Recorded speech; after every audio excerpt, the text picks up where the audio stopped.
Dr. David K. Bernard is an avid reader who regularly finishes more than 100 books per year. In this special episode, he shares how he reads so many books despite his busy schedule. If you want to read more and develop your own leadership skills and ministry effectiveness, you won't want to miss what Dr. Bernard has to say. Welcome to Apostolic Life in the 21st Century, a podcast dedicated to helping modern-day believers live out the teachings of the first century church. This podcast is part of the teaching ministry of Dr. David K. Bernard. Dr. Bernard has dedicated his life to studying the Bible and helping believers apply its message to their daily lives. In Apostolic Life in the 21st Century, Dr. Bernard answers your questions about what the Bible teaches and how those teachings apply to everyday life. If you enjoy this podcast, we encourage you to check out Dr. David K. Bernard's books. Dr. Bernard has written more than 30 books on biblical theology and Christian living and leadership. Visit Pentecostalpublishing.com and search David Bernard for a list of available titles. Enter promo code DKB10 at checkout to save 10% on your order. That's Pentecostalpublishing.com, promo code DKB10 to save 10% at checkout. Thank you for joining us. Anybody who follows you on social media knows, and you've said it in previous episodes, that one of your favorite hobbies is reading, and you regularly share posts and the books and outline the books that you've been reading. So with that in mind, we wanted to devote this particular episode to a discussion of what you've been reading so far in 2023. Now, we're in transparency, we're recording this podcast episode where there's still about 8 weeks left in the year 2023. So we know you don't have a final count on how many books that you've read, but how many books have you read so far this year? Well, as of this recording, it's almost 100. So I would expect by the end of the year, it'll be well over 100, probably 110, maybe even more, depends on how much time I took off during Christmas. I like to read. I've liked to read from a small child. And I think reading is valuable in many ways because it can be enjoyment, recreation, getting your mind off of things. So it's a matter of rest. But unlike internet and video, when you're watching something, when you're watching, say, a video, you're just passively receiving what the creator of that video has designed. But when you read, your mind is forced to create your own images. So even when you read fiction, your mind is much more engaged in learning and creating and imagining. And that's why when people read a book and then watch the associated movie, usually they're disappointed because, first of all, the book is much more comprehensive, but their imagination has created all these characters and all these ideas. And then when you watch the associated movie, while it may be enjoyable, you're substituting your thoughts for whatever that person that directed that film, their interpretation, which invariably is going to be different, but also much more abbreviated and narrow than the richness of your own imagination. So, and of course, reading will enhance your critical thinking. It enhances your language skills, your ability to read and write and speak.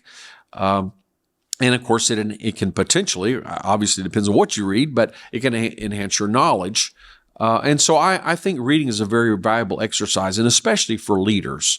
Now, most of the year, I focus on reading Bible and theology. Of course, I read the Bible through every year. Usually, I will choose a different translation.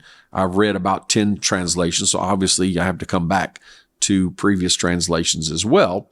And reading books about the Bible, about theology, they help me understand the Bible better or give me new insight or new ideas. Even if I don't agree with them, they may stimulate my thinking. I also try to read contemporary books on our culture, on maybe a few on politics, but more about cultural trends, events. I like to read biography, science, psychology, especially some of the new research or new findings or new books. And then for recreation, I do some fiction. Usually I like to read some classics, So I've read all the books of Mark Twain. I've read all the works of Shakespeare. I've read the books of Jane Austen. I've read about half the books of Dickens. And then I've read, Russian, German, French, British, in English translation, of course. But I find those classic books of fiction, they deal with timeless themes. They deal with human nature. And usually the manner of expression is eloquent. It helps expand your thinking, your vocabulary, your own expression. And I do like to read a few science fiction, mystery, suspense that are just casual. Now, talking about how fast I read, when I'm reading fiction, I'm just reading for enjoyment. Now, if it's a classic book, I may slow down and enjoy the richness of the language. But if I'm reading contemporary fiction like suspense, I'm just trying to get to the bottom line. So I just read fast. Now, I don't skim. I do read everything, but I can read very fast if it's either a topic I'm familiar with. I'm just trying to get the author's insight on something I already know about. I can read very fast because I already know 90% of the content. I'm just trying to catch what he's got to say that's new. I'm not having to struggle to understand it. So a lot of Bible and theology I can read pretty fast. I'm not skipping things, but I'm reading fast. And I suppose with a lifetime of reading and also college and law school, I've learned to read for the key points. So I can go with you to a library or a bookstore, just pick out a book and skim through it. Give me 5 minutes and I can pretty well have a conversation about that book where you wouldn't know that I hadn't read the whole book because I picked the main points. So that's a skill. But when I actually read the book, I'm going to read it. Now, so if I do want to just get some information, I might scan a book. But if I'm going to read, when I tell you I've read 100 books, 110 books, I've actually read through them. But fiction often very fast. Bible theology, if it's something I know, I'm reading fast just to get the new content. But if it's a subject I'm interested in, a new book, yes, I'll take time to read through it. But I suppose that I do read fast because I have a lot of practice. But also I block off time. So typically, I probably read 100, 120 magazines, journals a year. I read a newspaper weekly, actually probably 2 a week. But I block off, I have a lot of time traveling, particularly on airplanes. So usually I block off that time to read. I don't do other stuff. I mainly read. Now, if I was doing a lot of driving, I would probably use audiobooks. And when I do drive, a lot of times I'll listen to the Bible.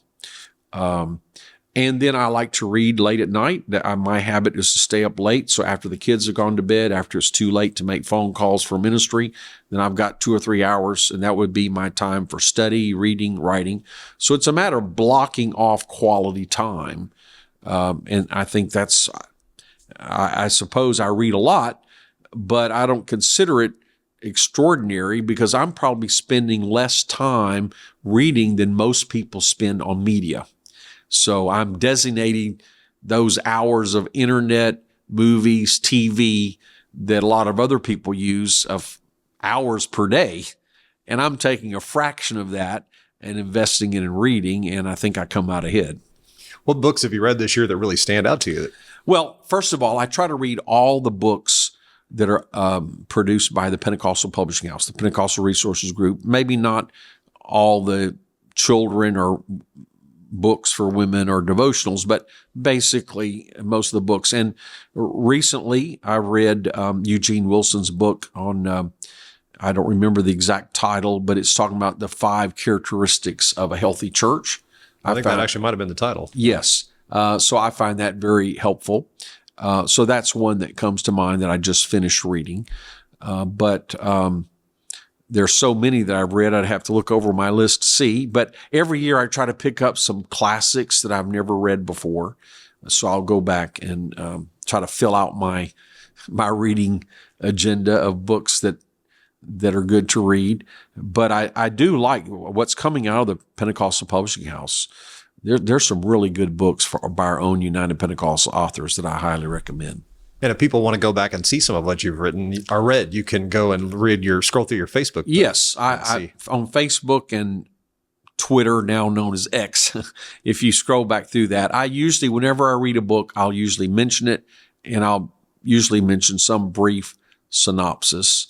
For those of you, another book probably most people wouldn't like, but Mathematics for Human Flourishing. I really enjoyed that.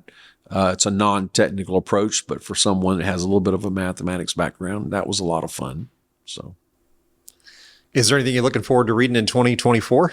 Well, I do have some things I want to read. Craig Keener, who's an outstanding theologian, he's spirit-filled. He's written an exhaustive commentary on the book of Acts, 2,000 pages, 4 volumes. And I got them on sale a couple years ago for, I think it was $99. So I read the first volume. When I talked to Craig, he said, I said, I'm going to read all of them. He said, well, you and me and my editor are probably the only ones that could read the whole thing through, and maybe a few other people. I said, well, so I'm going to at least read one more of those volumes, hopefully the other 3 volumes this coming year. So that's one thing. I am looking forward to reading the Bible. I think what I'm going to do, at least for the epistles, is try to read them in the original Greek with an interlinear translation to help me out a little bit. I think that's going to be fun to dig into those. So I've read some of the epistles in Greek, but not all of them. So those are a couple of projects that I have in mind. And then I look forward to whatever the new books are from the publishing house. And I look at various lists of book reviews, Christianity Today, The Week magazine. I look at half a dozen sources to see what are the new books coming out. And then I try to pick and choose from among those. Pretty cool. Well, looking forward to another great year of reading in 2024. Yes. Thank you for listening to this episode of Apostolic Life in the 21st Century. If you enjoy this podcast, please take a moment to give us a review on Apple Podcasts, Spotify, or your favorite podcast app. We also appreciate it when you share Apostolic Life in the 21st Century with a friend or family member. And make plans to join us again next time as we look at how the Bible applies to everyday life.